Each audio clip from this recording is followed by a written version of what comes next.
Estamos en otro capítulo de la entrevista educativa. En esta ocasión tenemos la posibilidad de conversar con un invitado internacional de mucho renombre, con el profesor de Harvard, Richard Elmore. Richard Elmore es un profesor que es un cientista político de origen, pero que se ha dedicado a la educación gran parte de su vida.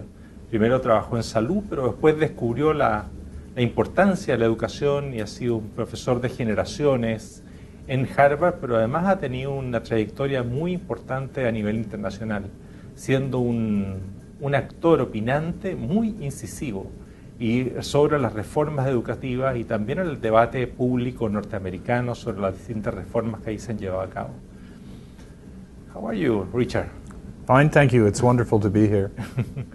Maybe we can begin for something that all the time for me is an interesting question. Why do you decide in a certain moment of your career to abandon the traditional academia and to go to the school and work directly in the school? I understand that half of your time. Yes. So I was trained as a political scientist and entered the field of education as a person who was a policy analyst or a policy researcher, that is, looking at the impact of state and federal policy on schools and districts. And at some point I got very frustrated with how abstract and disconnected that was from what I thought really mattered. So I made a decision at first to spend a day a week in classrooms, and through that began to develop an interest in this whole idea of practice-based research and inquiry, working with teachers and school administrators to develop a disciplined way of looking at teaching and learning in classrooms, and to use their own skills in inquiry and analysis to build their practice. And that developed into a very large-scale kind of set of training activities around the country and around the world. But that also grew out of my interest in medical practice, because I had done some work in the medical sector, and I think that one of the big ways that medicine differs from education is that it does have a clinical practice called medical rounds. You talk about that with the ideas of instructional rounds. Right, which we adapted to this practice called instructional rounds. And the basic idea behind it is that people at different levels of competency, at different levels of the organization, get together in a single group and engage in disciplined discussion and inquiry about the basic work of the organization. In the case of medicine, it's how to treat a patient, what to do about a particular, what they call a case. And in the case of instructional rounds, it's visit a group of classrooms focused on a common problem that the organization is trying to solve. It might be the inability to reach certain kids who are struggling readers, for example. This idea of the instructional rounds is a sort of parallel activity, or is included in the natural and regular activity of the school? Is it sort of, for example, the teachers' meeting that we have weekly in the school that is transformed as a sort of instructional round? What we try to do is to introduce the practice, and then we try also to help the school and the system in which it's embedded make the time for people to do this practice. Our ideal situation, and it's been a very strong belief for me from the beginning, is that it is not our job to make this happen on a daily basis in schools. It's our job to teach people the practice and then to help them develop the organizational structures and routines which allow them to build the practice. So it's very much making it part of the general life of the organization, which requires some fairly major changes in how the organization works. You have to set aside time. Teachers have to learn how to talk to each other. Supervisors have to learn how to participate without directing people. I mean, it requires some fairly significant changes in the organization. Partly because of that, we've developed another clinical practice called internal coherence, which is based on a protocol for organizing how the organization works. So it collects data from teachers about their understanding of how the organization works. And you have some kind of cultural resistance yes. of the teachers or yes. of the school culture, traditional of this kind of innovation? Yes. And part of what we try to do is to teach people how to handle that resistance, how to build on the strengths of the organization, but also how to push against the boundaries of what people are used to. And I think we've been actually quite successful at that. I would say more successful at changing people's attitudes in the organization toward their work than we have at changing the actual work itself, which is another whole topic. But I think most people who've engaged in these practices say that it's changed their whole perception of their work, that it's the best thing that's ever happened to them as a professional, and that it allows them to be in touch with their practice in ways that they have not been able to be in the past. You have a connection between this kind of innovation that you are working on with some idea of which is, I think, is very capital in your your thoughts about education, about the instructional core, at the sort of the really space and moment for the change. I will read a little paragraph that you wrote. Say, there are only 3 ways to improve student learning. The first is to increase the level of knowledge and skill that the teachers bring to the instructional process. The second is to increase the level and the complexity of the content that the students are asked to learn. And the third is to change the role of the student in the instructional process. Everything else is instrumental. It's a strong assumption, no? This idea of Correct. instructional core. The teacher, the student, and the content. And the corollary of that general statement about the importance of paying attention to what the teacher's doing, what the students are doing, and what the nature of the learning is that you have to be able to pay attention to all 3 at the same time, which for many people is an unfamiliar kind of practice because they're used to looking at teachers. And our whole teacher evaluation system is focused on watching the teacher, right? Rather than turning it around and looking at the actual work that students are doing and asking, the question we pose is, if you were a student in this classroom and you did what the teacher asked you to do, what would you know how to do? Because you can do a perfectly good job of teaching something that is very low level and not very productive for the student, right? And in fact, many of the strategies that teachers use to make the work manageable is to bring the content down so that it's easier to teach. And I think that that's one of the main challenges we're facing in all the schools we're working in, which is how to boost teachers' understandings and expectations about what students can do, because I think my general sense is that we're asking students to do much too little.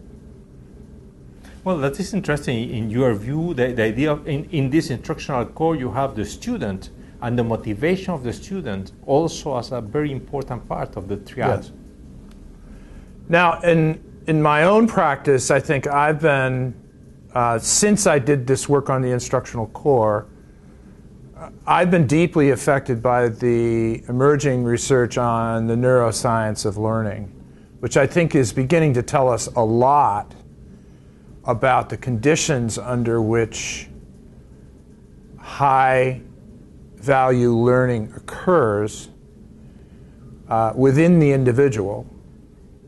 That is, what are the experiences that people have when they are learning things that are powerful and important to them, right? Do you think that it changed? This kind of discoveries of the neuroscience are changing our idea, or must change our idea of learning? I think in the long term, it's going to revolutionize education. I'm not sure that schools are ready to even begin to grapple with or understand the implications of this. But over the long term, it has to affect, because we're now developing a huge body of knowledge that's really important and really focused around the conditions under which people actually do this thing called learning and what actual learning consists of. And I think many of our fixed ideas, even about what learning is, are going to change as a consequence of our understanding of this science and beginning to integrate it into practice. And can you give some examples about this idea? It's very powerful that the neuroscience will revolutionize, reform the education. Well, the best example I can start with is one that's actually a very old idea. It's been in the educational discourse probably since Plato and Aristotle, but the science is now starting to bring it into really serious focus. And that is that the affective and emotional component of learning is inseparable from the cognitive component of learning. And the way this works is that when you are in an environment where you have to do something, learn how to do something that's unfamiliar to you, the literal physical process by which that happens is your brain organizes itself in a different way around that task and that little bit of knowledge. And it does that through chemical processes called neurotransmitters, which actually govern both the way your brain works, or the cognitive or the understanding part, and your affect and emotion about that. So a principle that you might derive from that is that the initial condition under which you learn something determines whether that knowledge will be available to you in the future to use and apply to something else. And it turns out that if you have a negative experience learning it, it actually wires that negative experience right into your brain, so the next time you confront that piece of knowledge, you have a negative response to it. It's much easier to do it right the first time than to have to go back into that negative experience and literally rewire your emotional response to the first experience. You have a sort of obstacle. Yes. Another kind of obstacle, right, which is not cognitive. Right, right. This, which leads to a kind of corollary, which is in our very traditional education system, we attach an enormous amount of significance to memory. So we equate learning with memory. When I ask my students in the first days of class, tell me what you mean by learning, they typically focus on things you remember from school. It turns out that memory is very unreliable. And one of the reasons it's unreliable is that it's not just a bunch of facts and information stacked up in your brain, which can be taken off the shelf and put into a new situation. It's it's a combination of your experience as a learner, which is partly emotional and affective, and the idea itself, right? So that testing for memory, in some ways, is just testing for how badly we did teaching you this stuff in the first place, right? It gives you information about what people can recall, but it doesn't tell you much about why, if people struggle, having been taught these ideas, why they struggle after it's been taught. And what it does is it takes us back to really trying to understand that point at which the learning takes place. Is the student actively engaged? Are they having a positive experience? Do they actually have an opportunity to express themselves? Now, these are, as I said, these are not brand new ideas. They've been in the education discourse for a long time. Yes. Now we know why. Yes. Yes. Now Before we know is why. an intuition. And it's the knowing why that allows us to design better learning experiences and better learning environments. Now, there are 15 or 20 examples I could give you of how neuroscience will work to affect our understanding of teaching and learning situations.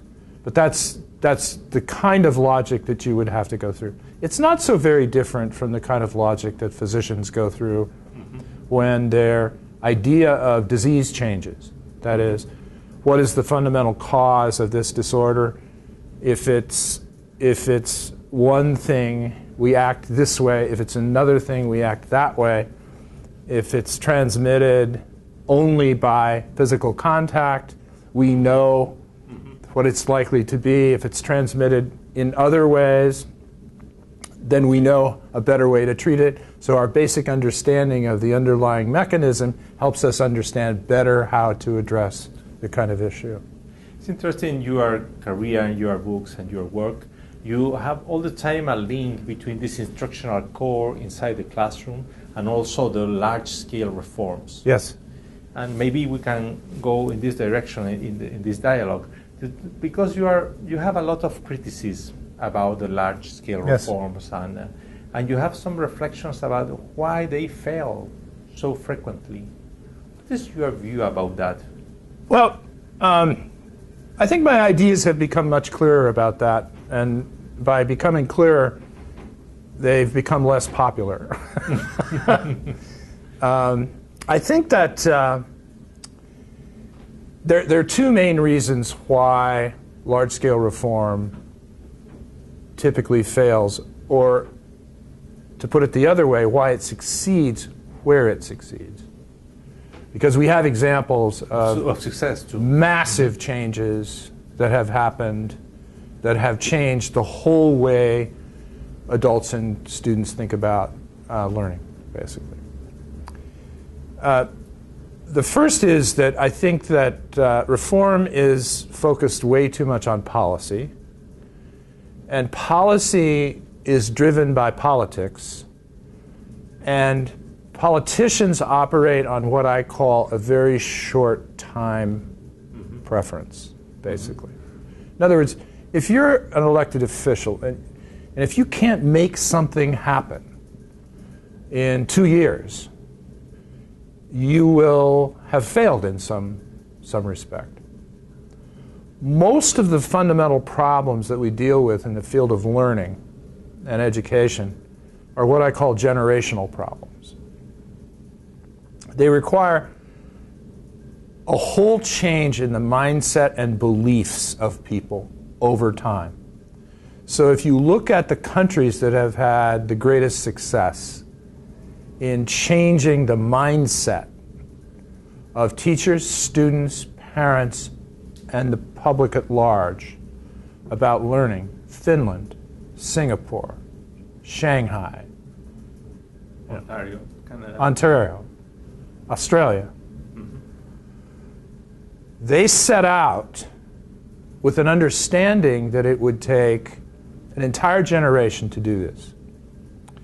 That in order for this to happen, they would have to trust a set of institutions with this problem to solve parts of this problem that politicians and policymakers could not solve because of the mismatch between the time preference of politicians and the actual metabolism of the system.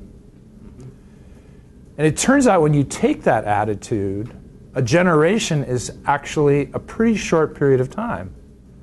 Because if you just think about this as teachers coming in to a system who have a totally different belief set about student learning, if for every teacher who comes into the system, every teacher who goes out is replaced by someone who comes in with a totally different belief set, you have this transition period of real cultural tension. But you don't have to change the entire teaching force before the whole culture tips, right? So there's a tipping point issue. But you have to manage and control the flow of human resources into the system. And I think that when we stand back and reflect, that's the kind of change that has created big shifts in how education systems work. And it's very difficult for the politician and the political system to sustain this type of reforms. And it requires generational reforms. A very high degree of social trust and a culture that supports social trust. And an agreement that which is particularly important, I think, in some of these countries that have been successful, particularly in Northern Europe, that we don't know all the answers at the beginning. That part of what we're trying to do is to discover the answers, and that we won't be able to tell you right away what's successful and what's not, but over time, we will build a group of people who have good judgment, who can make decisions, who know the science and the discipline of their work, who can argue intelligently about choices. And I think that, so that's why I try to say that the first condition for broad-scale change or reform or improvement in a system is a focus on culture.